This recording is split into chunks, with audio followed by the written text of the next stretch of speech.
Shalom and welcome to True Identity in Him. My name is Josie and I am so happy to be able to be back with you today. As I mentioned in my last video, I was away for a few weeks because of an unexpected emergency. You know how things are. Sometimes things go smoothly and sometimes life takes an unexpected turn. Kindly forgive my tardiness with the Parashah readings, but I am pleased to share that I have just one more reading after this one and we are caught up. So once again, thank you for your patience. I am forever grateful. True Identity in Him is here for those of us who want to stay connected to God's Word, and even in the midst of busy schedules and life interruptions. So please stay tuned and join me as we follow the weekly rhythm of the Parashah calendar and dive into Scripture together. Here I share readings from the Torah, the Haftarah, and the Hadashah, basically the first 5 books of the books of Moses, the prophets and the writings, and the Gospels of the Holy Bible. Whether you're new to Scripture or you've studied it for years, this is a place to listen, to learn, to reflect, and discover who you are in Him, your true identity. Staying close to the one who gives the words of life is essential, and knowing what His Word truly says is how we come to know Him, the Father God, the God of Abraham, Isaac, and Jacob. Today I'll share Parashah 37, Shelach, which means send on your behalf. The Torah portion is from the book of Bamidbar, also known as the book of Numbers, chapter 13, verse 1 through chapter 15, verse 41. We will then read the corresponding Haftarah portion from the book of Yehoshua, also known as Joshua, chapter 2, verse 1 through 24. And we'll conclude in the Gospels from the book of Mattiyahu, also known as the book of Matthew, chapter 10, verse 1 through 14. Okay, let's get started.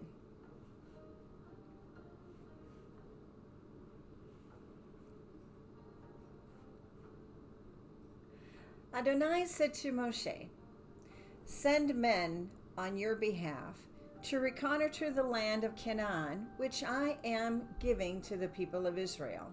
From each ancestral tribe, send someone who is a leader in his tribe." Moshe dispatched them from the Paran desert as Adonai had ordered. All of them were leading men among the people of Israel. And here are their names. From the tribe of Reuben, Shammua, the son of Zachar. From the tribe of Shimon, Shaphat, the son of Hori. From the tribe of Yehudah, Caleb, the son of Yefunni. From the tribe of Issachar, Yigal, the son of Yosef. From the tribe of Ephraim, Hoshea, the son of Nun. From the tribe of Benjamin, Palti, the son of Raphu. From the tribe of Zebulun, Gadiel, the son of Sodi. And from the tribe of Yosef, that is from the tribe of Manasseh, Gadi, the son of Susi. From the tribe of Dan, Amiel, the son of Gemali. And from the tribe of Asher, Setur, the son of Mikael. From the tribe of Naphtali, Nachbi, the son of Vopsi. And from the tribe of Gad, Geuel, the son of Maki. These are the names of the men that Moshe sent out to reconnoiter the land. Moshe gave to Hoshea, the son of Nun, the name Yehoshua. Moshe sent them to reconnoiter the land of Canaan, instructing them, "Go on up to the Negev and into the hills and see what the land is like. Notice the people living there, whether they are strong or weak, few or many, and what kind of country they live in, whether it is good or bad, and what kind of cities they live in, open or fortified. See whether the land is fertile or unproductive, and whether there is wood in it or not. And finally, be bold enough to bring back some of the fruit of the land." When they left, it was the season for the first grapes to ripen. They went up and reconnoitered the land from the Zin desert to Rehov, near the entrance to Hamat. And they went up into the Negev, and they arrived at Hebron, Ahiman, Sheshai, and Talmai, and the Anakim lived there. Hebron was built 7 years before Zoan in Egypt. So they came to the Eshcol Valley, and there they cut off a branch bearing one cluster of grapes, which they carried on a pole between two of them. They also took pomegranates and figs, and that place was called the Valley of Eshcol, which means cluster, because of the cluster which the people of Israel cut down there. 40 days later, they returned from reconnoitering the land and went to Moshe, Aharon, and the entire community of the people of Israel at Kadesh in the Paran Desert, where they brought back word to them and to the entire community and showed them the fruit of the land. And what they told him was this: "We entered the land where you sent us, and indeed it does flow with milk and honey. Here is its fruit. However, the people living in the land are fierce, and the cities are fortified and very large. Moreover, we saw the Anakim there. Amalek lives in the area of the Negev. The Hitti, the Yevusi, and the Amori live in the hills, and the Kenaani live by the sea and alongside the Yarden." Caleb silenced the people around Moshe and said, "We ought to go up immediately and take possession of it. There is no question that we can conquer it." But the men who had gone with him said, "We can't attack those people because they're stronger than we are." And they spread a negative report about the land that they had reconnoitered for the people of Israel by saying, "The land we passed through in order to spy it out is a land that devours its inhabitants. All the people we saw there were giant. We saw the Nephilim, the descendants of Anak, who was from the Nephilim. To ourselves, we look like grasshoppers by comparison, and we looked that way to them too." At this, all the people of Israel, they cried out in dismay. They wept all night long. Moreover, all the people of Israel began grumbling against Moshe and Aharon, and the whole community told them, "We wish that we had died in the land of Egypt, or that we had died here in the desert. Why is Adonai bringing us to this land where we will die by the sword? Our wives and our little ones will be taken as booty. Wouldn't it be better for us to return to Egypt?" And they said to each other, "Let's appoint a leader and return to Egypt."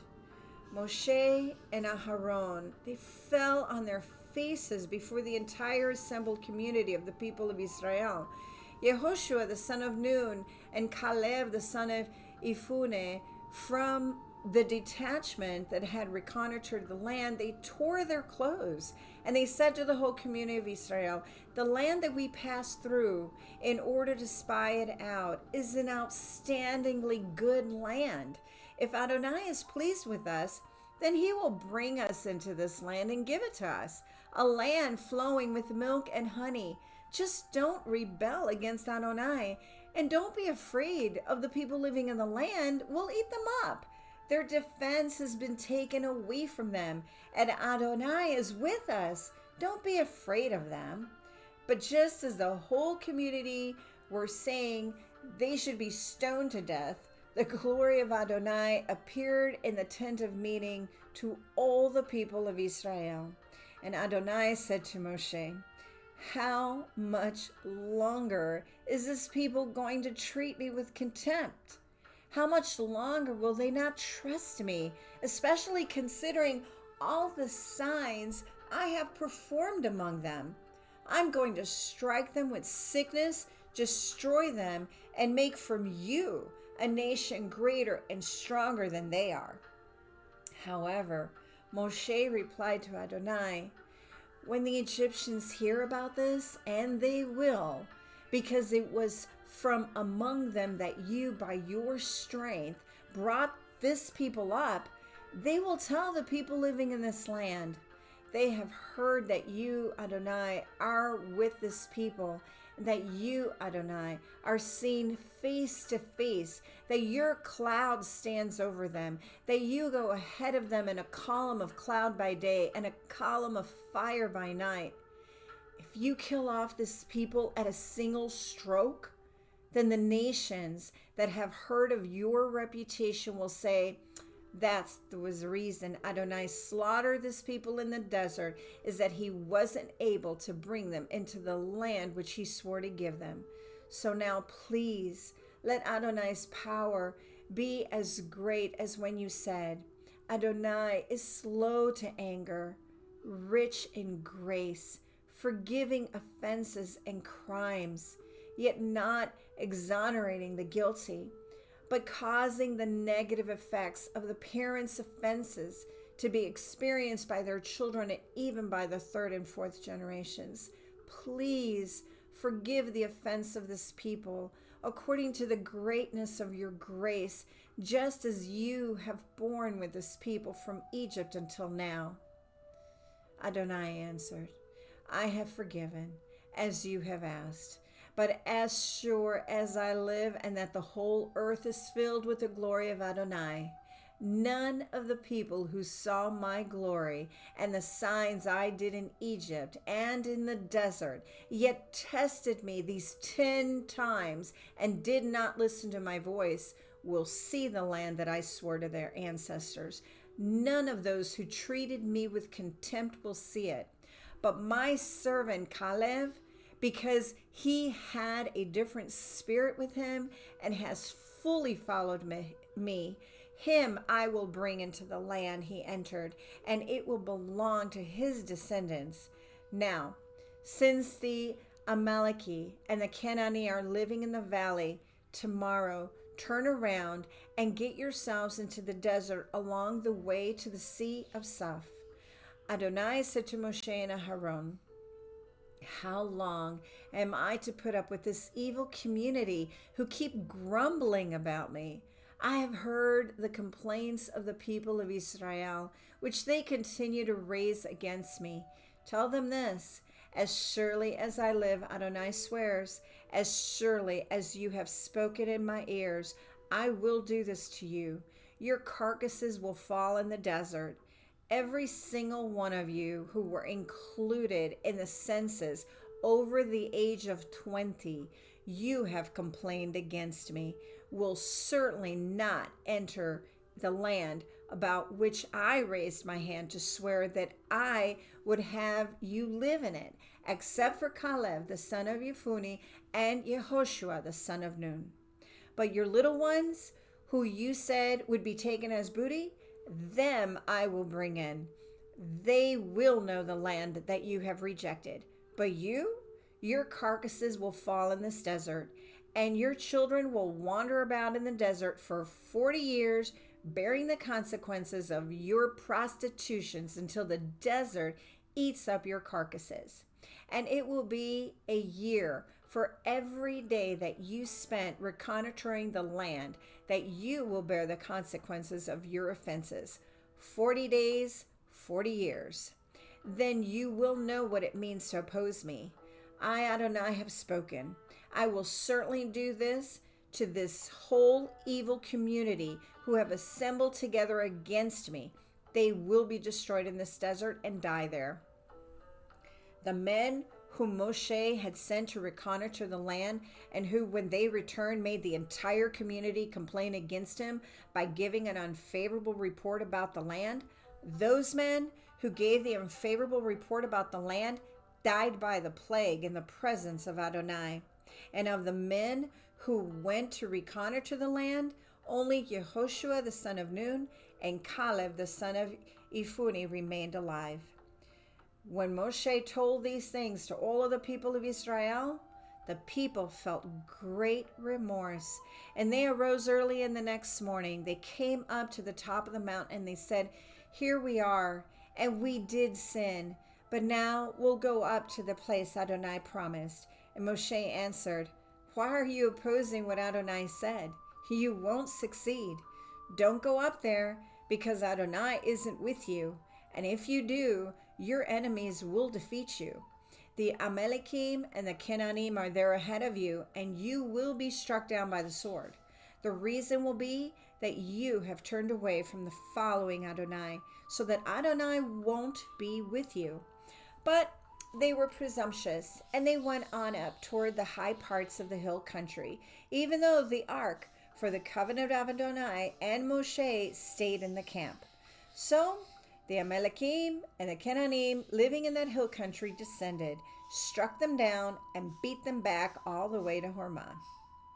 Adonai said to Moshe, "Tell the people of Israel, when you have come into the land where you are going to live, which I am giving to you, and want to make an offering by fire to Adonai, a burnt offering or a sacrifice to fulfill a special vow, or to be a voluntary offering, or at your designated times, to make a fragrant aroma for Adonai, then, whether it comes from the herd or from the flock, the person bringing the offering is to present Adonai with a grain offering consisting of 2 quarts of fine flour mixed with 1 quart of olive oil and 1 quart of wine for the drink offering. This is what you are to prepare with the burnt offering on or for each lamb sacrificed. For a ram, prepare 1 gallon of fine flour mixed with 1 1/3 quarts of olive oil, while for the drink offering you are to present 1 1/3 quarts of wine as a fragrant aroma for Adonai. When you prepare a bull as a burnt offering, as a sacrifice to fulfill a special vow, or as a peace offerings for Adonai, there is to be presented with the bull a grain offering of 1 1/2 gallons of fine flour mixed with 2 quarts of olive oil. And for the drink offering, present 2 quarts of wine for an offering made by fire, a fragrant aroma for Adonai. Do it this way for each bull, ram, male lamb, or kid. For as many animals as you prepare, do this for each one, regardless of how many animals there are. Every citizen is to do these things in this way when presenting an offering made by fire as a fragrant aroma for Adonai. And if a foreigner stays with you, or whoever may be with you, through all your generations, and he wants to bring an offering made by fire as a fragrant aroma for Adonai, then he is to do the same as you. For this community, there will be the same law for you as for the foreigner living with you. This is a permanent regulation through all your generations. The foreigner is to be treated the same way before Adonai as yourselves. The same Torah and standard of judgment will apply to both you and the foreigner living with you. Adonai said to Moshe, "Speak to the people of Israel and tell them, when you enter the land where I am bringing you and eat bread produced in the land, you are to set aside a portion as a gift for Adonai. Set aside from your first dough a cake as a gift, and set it aside as you would set aside a portion of the grain from the threshing floor. And from your first dough you will give Adonai a portion as a gift through all your generations. If by mistake you fail to observe all these mitzvot that Adonai has spoken to Moshe, yes, everything that Adonai has ordered you to do through Moshe, from the day Adonai gave the order and onward through all your generations, then, if it was done by mistake by the community and it was not known to them, then the whole community is to offer 1 young bull for a burnt offering as a fragrant aroma to Adonai, with its grain and drink offerings, in keeping with the rule, and 1 male goat as a sin offering. The Kohen is to make atonement for the whole community of the people of Israel, and they will be forgiven, because it was a mistake, and they have brought their offering, an offering made by fire, to Adonai, and their sin offering before Adonai for their mistake. The whole community of the people of Israel will be forgiven, likewise the foreigners staying with them, because for all the people it was a mistake. If an individual sins by mistake, he is to offer a female goat in its first year as a sin offering. The Kohen will make atonement before Adonai for the person who makes a mistake by sinning inadvertently. He will make atonement for him, and he will be forgiven. no matter whether he is a citizen of Israel or a foreigner living with them. You are to have one law for whoever it is that does something wrong by mistake. But an individual who does something wrong intentionally, whether a citizen or a foreigner, is blaspheming Adonai. And that person will be cut off from his people, because he has had contempt for the word of Adonai and has disobeyed his command. That person will be cut off completely, and his offense will remain with him. While the people of Israel were in the desert, they found a man gathering wood on Shabbat, and those who found him gathering wood brought him to Moshe, Aharon, and the whole congregation. They kept him in custody because it had not yet been decided what to do to him. Then Adonai said to Moshe, "This man must be put to death, and the entire community is to stone him to death outside the camp." So the whole community brought him outside the camp and threw stones at him until he died, as Adonai had ordered Moshe. Adonai said to Moshe, "Speak to the people of Israel, instructing them to make, through all of their generations, tzitzit on the corners of their garments, and to put with the tzitzit on each corner a blue thread. It is to be a tzitzit for you to look at and thereby remember all of Adonai's mitzvot and obey them, so that you won't go around wherever your own heart and eyes lead you to prostitute yourselves, but it will help you remember and obey all of my mitzvot and be holy for your God. For I am Adonai your God, who brought you out of the land of Egypt in order to be your God. I am Adonai your God." And now we go to the Haftarah in Joshua. Yehoshua the son of Nun secretly sent 2 spies from Shittim with these instructions: "Go, inspect the land and Jericho." They left, and they came to the house of a prostitute named Rachav, where they spent the night. And the king of Jericho was told about it. "Tonight, some men from Israel came here to reconnoiter the land." The king of Jericho sent a message to Rachav, "Bring out the men who came to you and are staying in your house, because they have come to reconnoiter all the land." However, the woman, after taking the 2 men and hiding them, replied, "Yes, the men did come to me, but I didn't know where they had come from. And the men left around the time when they shut the gate, when it was dark. And where they went, I don't know, but if you chase after them quickly, you will overtake them." Actually, she had brought them up to the roof and hidden them under some stalks of flax she had spread out there. And the men pursued them all the way to the fords at the Yarden. As soon as the pursuit party had left, the gate was shut. The 2 men had not yet lain down when she returned to the roof and said to them, "I know that Adonai has given you the land. Fear of you has fallen on us, and everyone in the land is terrified at the thought of you. And we've heard how Adonai dried up the water in the Sea of Suf ahead of you, and when you left Egypt, and what you did to the 2 kings of the Emori on the other side of the Yarden, Sihon and Og, that you completely destroyed them. As soon as we heard it, our hearts failed us. Because of you, everyone is in a state of depression. For Adonai your God, he is God in heaven above and on the earth below. So please swear to me by Adonai that, since I have been kind to you, you will also be kind to my father's family. Give me some evidence of your good faith, that you will spare the lives of my father, mother, brothers, and sisters, and all who are theirs, so that we won't be killed." And the men replied to her, "Our lives are certainly worth yours, provided you don't betray our mission. So when Adonai gives us the land, we will treat you kindly and in good faith." Then she lowered them by a rope through the window.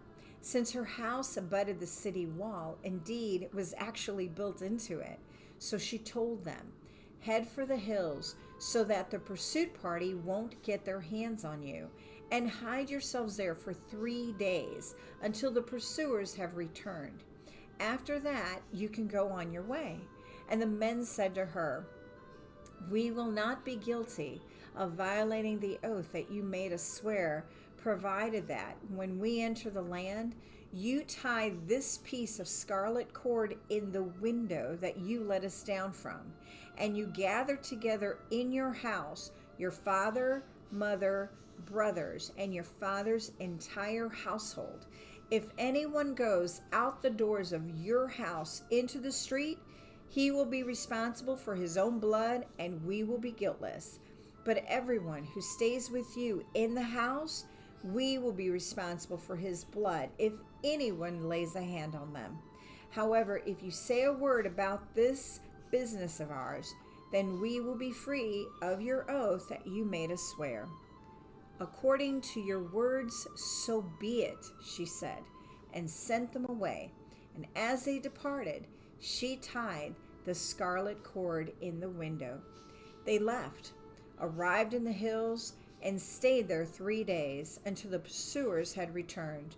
The pursuers had searched for them all the way but hadn't found them. Then the 2 men returned. Descending from the hills, they crossed over and came to Yehoshua the son of Nun, and reported everything that had happened to them. "Truly, Adonai has handed over all the land to us," they told Yehoshua. "Everyone in the land is terrified that we're coming." And now we'll read in the book of Matthew. Yeshua called his 12 Talmidim and gave them authority to drive out unclean spirits and to heal every kind of disease and weakness. These are the names of the 12 emissaries. First, Shimon, called Kepha, and Andrew his brother, Yaakov ben Zebedai, and Yochanan his brother, Philip and Bartholomew, Tomah and Mattiyahu the tax collector, Yaakov bar Halphai and Taddai, Shimon the zealot, and Yehuda from Keriot, who betrayed him. These 12 Yeshua sent out with the following instructions: "Don't go into the territory of the Goyim, and don't enter any town in Shimron, but go to the lost sheep of the house of Israel. As you go, proclaim, the kingdom of heaven is near. Heal the sick, raise the dead, cleanse those afflicted with zaharat, expel demons. You have received without paying, so give without asking payment. Don't take money in your belts, no gold, no silver, no copper. And for the trip, don't take a pack, an extra shirt, shoes, or a walking stick. For a worker should be given what he needs. And when you come to a town or a village, look for someone trustworthy and stay with him until you leave. And when you enter someone's household, say, Shalom Aleichem. If the home deserves it, let your shalom rest on it. And if not, let your shalom return to you. But if the people of a house or town will not welcome you or listen to you, then leave it and shake its dust from your feet." Friends, this concludes the readings of Parashah 37, Shelach. Thank you for listening. I pray that we will continue to grow in the knowledge of His Word and draw closer to our God each day. Always remember, friends, that man does not live by bread alone, but by every word that comes from the mouth of God. I encourage you to stay connected to Him, talk with Him, and reflect on His Word each day. It's all about a relationship with our Creator. Remember, He loves you, and as you seek Him, you will find Him. And in that journey, you will discover your true identity in Him. If you enjoyed listening to these weekly Bible portions, please consider subscribing to this free channel, turning on notifications, and sharing it with others. And you can also click the like button so more people can be blessed by these readings. And before we part, receive these ancient words of blessing. Yivarechecha Adonai vayishmerecha, Ya'er Adonai panav alecha v'chunecha. Yisa Adonai panav alecha v'yasem lecha shalom. May the Lord bless you. May the Lord keep you. May the Lord make his face to shine upon you and be gracious to you. And may the Lord lift up his countenance upon you and give you peace. Shalom.